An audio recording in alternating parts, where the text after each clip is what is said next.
Habang pinapanood ko ang taong nagsasanay gumawa ng banga dito sa vegan, napaisip ako, parang ganito rin tayo sa buhay. Ang luwad, walang sariling hugis, pero sa kamay ng magpapalayok nagkakaroon ng anyo, layunin at ganda. Minsan parang pinipisil, pinapainit o inuulit-ulit ang proseso, hindi para sirain, kundi para hubugin. Ganon din tayo. May mga pagkakataong hindi natin naiintindihan kung bakit tayo dumadaan sa hirap o pagbabago.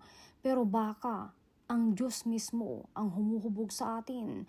Dahan-dahan, may layunin at may pagmamahal. Hindi perpekto ang luwad sa simula, pero sa kamay ng Diyos, nagiging obra. Siguro paalala ito, hindi pa tapos ang pagkakagawa sa atin.